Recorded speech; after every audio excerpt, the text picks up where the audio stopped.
Waouh! C'est beau.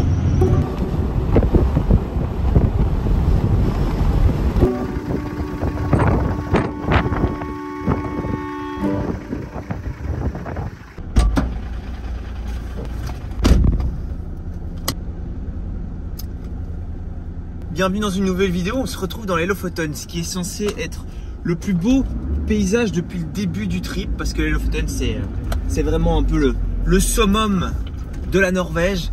Et ça va être intéressant parce que ça va être le plus beau paysage, mais sans doute avec pas la pire météo parce qu'on a le soleil, mais une météo pas évidente. Aujourd'hui c'est tempête de vent, mais il y a du soleil. Mais par contre demain c'est 100% de pluie. Donc ça va être de la découverte du plus beau paysage de Norvège avec littéralement les pires conditions climatiques dans un petit véhicule.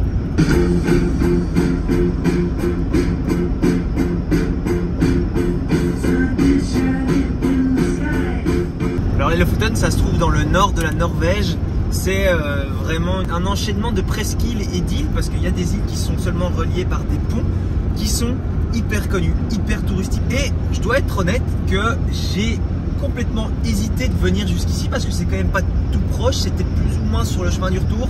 Mais il faut savoir, comme je l'avais déjà dit dans une autre vidéo, rouler en Norvège c'est hyper lent. Avec les fjords, ça rajoute des kilomètres, c'est incroyable. Et en hiver, les liaisons de ferry, elles sont pas toutes en train de fonctionner. Donc ça te rajoute vraiment beaucoup d'heures de route. Et donc c'est pour ça que j'avais un petit peu hésité. Mais je suis ultra content parce que là je suis même pas encore dans les Lofoten. J'ai commencé à m'engouffrer dans la partie, je sais même pas où ça commence en fait les Lofoten. Mais les paysages sont déjà complètement différents. Si c'est déjà aussi beau maintenant, je me demande bien ce que ça va être après.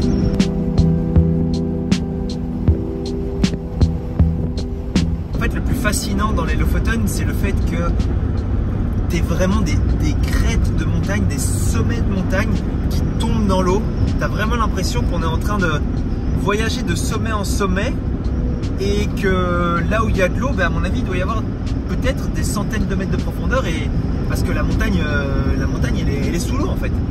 La route que je prends depuis je sais pas combien de kilomètres, elle longe tout le temps l'eau. Tu es vraiment au bord des falaises, et puis de temps en temps on prend des tunnels où on descend sous le niveau de la mer. Et aussi il y a un petit détail, c'est que depuis le début du voyage j'ai presque vu aucun camping-car, mais par contre là je suis déjà à mon 15e que j'ai croisé. Et je pense que si maintenant il y a déjà du monde, il n'y a pas beaucoup de monde là, mais il y a déjà des camping-cars, en été ça doit être la file indienne, ça doit être quelque chose.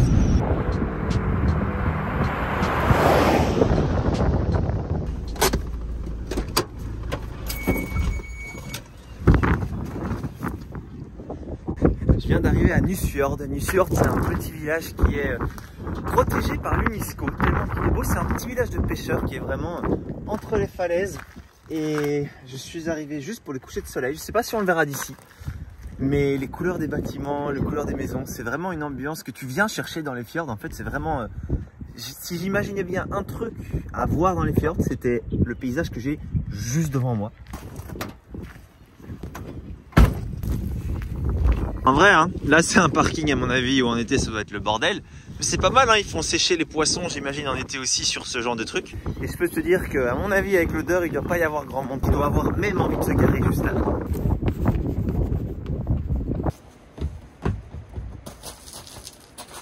Il y a un petit ponton pour se balader au milieu des maisons de pêcheurs. Et franchement c'est fou parce qu'il n'y a pas beaucoup d'habitants, c'est vraiment tout petit. Et tu as vraiment une sensation de bout du monde. Et c'est ça que les gens viennent rechercher dans les Lofoten, c'est que c'est vide, mais c'est splendide. L'architecture, les couleurs, c'est tout en bois. Ça a vraiment l'impression d'être dans un autre monde, dans une autre époque. T'imagines, t'as ta petite maison là au bord du fjord, avec une vue pareille.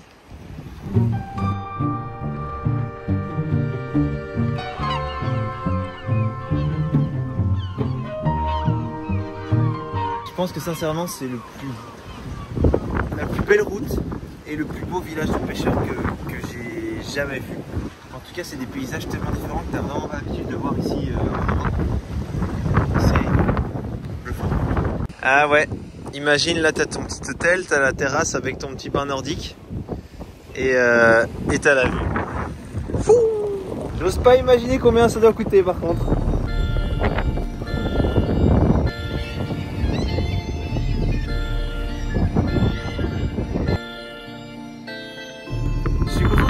période parce que de 1, t'as 0 touriste et de 2, il n'y a plus de neige, donc ça veut dire que je peux facilement escalader les petits rochers sur le bord, ce qui fait que je peux un peu explorer les alentours. C'est ça qui est marrant au final.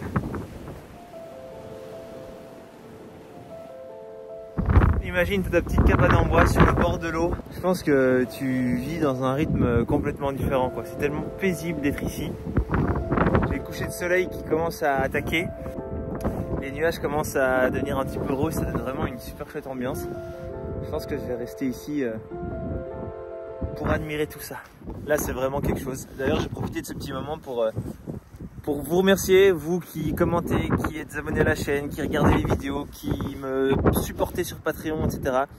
Je peux que vous dire 1 milliard de merci parce que c'est grâce à vous que j'arrive à faire ce genre d'aventure, vous partagez toutes ces expériences, mes expériences, mon petit chemin de vie, et c'est vraiment un bonheur et je suis vraiment trop content de vous avoir. Ce Cap Nord, c'est hyper symbolique, c'est le début d'un beau voyage et surtout c'est un peu le début d'une nouvelle manière de travailler et de fonctionner sur la chaîne. J'ai un gros défaut, c'est que je suis très hyperactif et j'ai envie de tout faire tout le temps super vite. Et maintenant, j'ai vraiment envie de me poser, de faire les choses en profondeur, de faire les choses bien. Ça vaut pour les vidéos, ça vaut pour les projets que je lance à côté de la chaîne, ça vaut pour plein de choses. J'ai entre guillemets un peu changé mon format depuis le début où je suis beaucoup plus sincère, beaucoup plus moi au final. Et il y a beaucoup de retours positifs par rapport à ça et ça je suis vraiment super content parce que ça me pousse à aller là-dedans, ça me pousse à vous partager des choses vraies, authentiques et mon petit bout de vie entre guillemets.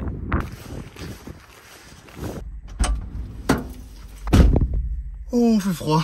Je vais essayer de trouver un spot couvert du vent parce que demain ils annoncent 100% de pluie. Je suis pas chaud de me réveiller sous une tempête, une drache nationale comme on dirait en Belgique. Je m'en fous s'il n'y a pas de belle vue, je veux juste être tranquille du vent. Et ça va être compliqué à trouver.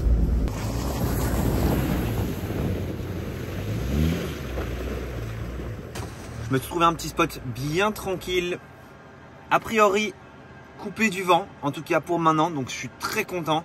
Et comme j'ai pris la décision d'aller le plus rapidement au village précédent pour prendre le coucher de soleil, j'ai pas eu le temps de faire les courses.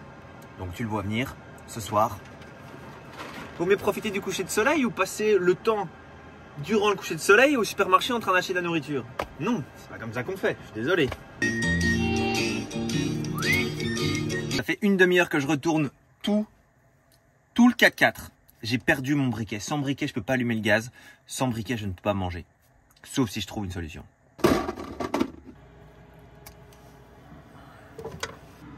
Plus, moins, c'est branché sur la batterie. Normalement, si je les connecte, ça devrait faire au moins une petite étincelle, j'espère.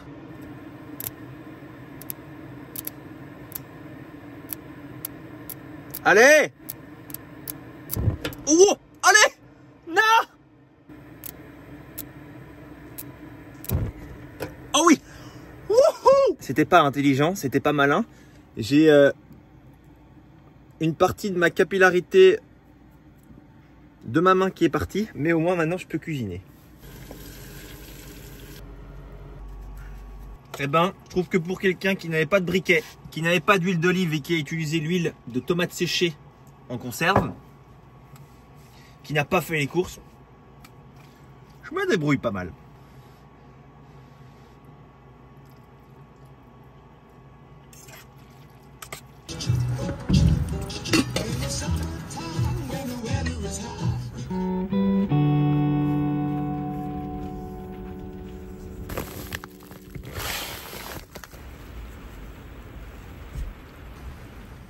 Comment tu veux avoir envie de sortir du lit avec une météo pareille?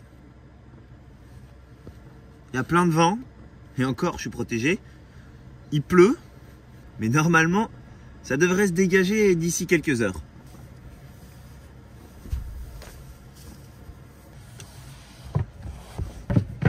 Je suis beaucoup trop heureux parce que j'ai été tellement lent ce matin parce qu'il est 11h15. J'ai fait tellement une bonne grasse mat que la pluie est partie. Maintenant, les nuages commencent à disparaître et le soleil commence à arriver. Point numéro 1. De 2, c'est canon. Je suis tellement heureux d'être venu ici parce que j'hésitais à faire la route, mais je suis ravi. Et de 3, je suis trop content de la suite du voyage, de ce voyage de manière générale. Parce que j'ai appris beaucoup de choses sur moi, j'ai appris beaucoup de choses sur la Norvège, la Suède, la Finlande, tous les pays que j'ai découverts. J'ai accumulé tellement d'expérience et surtout, je récupère un sentiment que j'avais plus depuis Henry, que j'ai récupéré tout doucement avec la Mercedes, mais là que je récupère encore plus avec ce véhicule. C'est que j'ai vraiment l'impression d'avoir trouvé mon cheval de course. Et ça fait vraiment plaisir. Henry, c'était vraiment le début de la découverte de la vie en van. Et c'est vrai que je me rendais pas compte de l'importance d'avoir un 4x4 parce que c'était pas vraiment ce qui m'intéressait au début. Et c'est pour ça qu'à la fin, en fait, j'étais plus tellement satisfait de ce véhicule, simplement parce qu'il m'empêchait d'aller dans des endroits que je voulais atteindre, mais je ne pouvais pas. Mais pourtant, il était fiable à crever, il roulait super bien, il démarrait dans du moins 20 degrés sans que tu poses de questions. C'était de la fiabilité pure, incomparable à beaucoup d'autres vannes. Ce Land Cruiser, je l'ai mis combien? J'ai déjà mis 6600 km dans la gueule et il ne fait qu'en redemander. C'est juste fabuleux. Comme quoi, je pense que le plus important quand tu choisis un véhicule, c'est de prendre un véhicule avec un bon moteur, un véhicule fiable. Et puis après, si tu as un peu moins d'espace ou j'en sais rien, bah c'est pas très grave parce que l'important, c'est de pouvoir démarrer le matin et te dire, allons découvrir ce qu'il y a à découvrir. Bienvenue sur la plage de Flagstad, si je me trompe pas, un truc du style. C'est un spot de surf. Il y a un petite auberge de surf d'ailleurs. Ça doit être spécial de venir ici en été et de te dire tiens je vais aller surfer là. Mais c'est vrai que les Lofoten sont connus pour avoir des bonnes vagues et pour pouvoir surfer.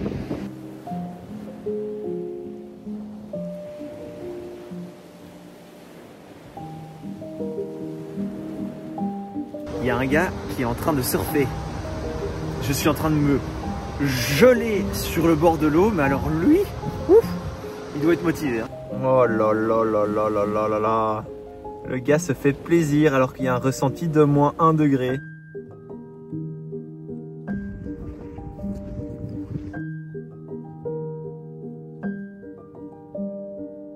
C'est le moment, c'est l'instant. Je vais passer sur sans doute le pont le plus photogénique de toutes les Lofoten.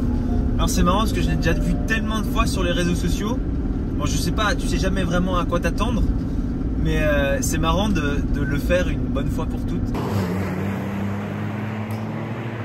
Je viens d'arriver au petit village, enfin c'est plus vraiment un petit village de Rennes, donc je commence à être au fond des Lofoten et les paysages sont complètement différents. Parce que déjà pour y arriver, eh ben, tu dois traverser 2-3 petits ponts qui sont super jolis. Et le plus impressionnant en fait c'est les montagnes qu'il y a juste derrière moi, qui tombent comme je le disais hier dans l'eau. Là avec la lumière c'est juste fabuleux.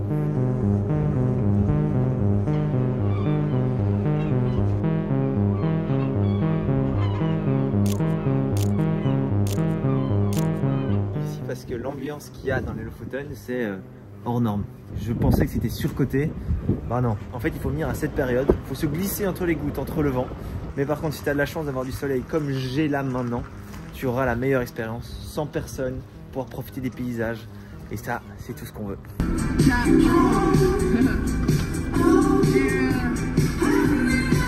Il fait beaucoup trop beau. Je suis officiellement arrivé à la fin de la route des Lofoten. Il n'y a plus de route après, c'est fini. Il y a apparemment une chouette randonnée à faire autour du lac qui se trouve juste à ma droite. Maintenant, il est un petit peu tard, le soleil est en train de se coucher, donc je ne vais pas la faire aujourd'hui ni demain parce que je dois prendre mon ferry ce soir. Tu as deux choix quand tu arrives au bout de la route. C'est soit tu restes quelques jours ici, soit tu fais demi-tour et tu refais toute la route que tu viens de faire, ou alors tu prends le ferry vers Bodø et c'est exactement ce que je vais faire.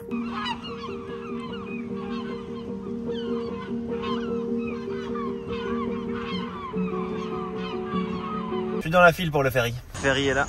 Regarde ça comme c'est beau. Oh là là là là là là. Embarcation imminente. Je suis dans le ferry. Ça m'évite de faire 6 heures de route. Ça va prendre 3 heures en ferry. J'ai dû attendre, mais moi j'ai pas conduit. Et j'ai économisé du carburant. J'ai le mal de mer. Et je suis sorti. Wouhou! On est le lendemain matin. Et je vais enfin prendre la direction de la Belgique. 3000 km il me reste. Pourquoi je prends la direction de la Belgique? Parce que je l'ai dit, la météo s'annonce vraiment pas jolie. Et surtout, j'ai envie de garder une partie de la Norvège pour l'été. Parce que j'ai envie de découvrir cette région du monde pendant une période complètement différente. Avec des paysages que je n'aurais pas encore déjà vu. En 3000 km, je vais passer d'un maximum de température de 5 degrés à 20 degrés. Il fait 20 degrés pour l'instant en Belgique. Ça va me permettre de préparer le véhicule pour l'été et pour la deuxième partie de cette aventure. Il y a plusieurs parties, mais la deuxième partie de l'aventure, ça va être direction la Grèce pour ensuite prendre la direction de la Mongolie. Donc si tu as apprécié cette petite expédition au Cap Nord, je pense que tu vas apprécier cette expédition jusqu'en Mongolie. Comme d'habitude, on se voit très vite sur cette chaîne et comme d'habitude, n'oublie pas de kiffer. Ciao! Qui a envie de conduire 3000 km avec moi? Ça va, j'ai compris. Oh.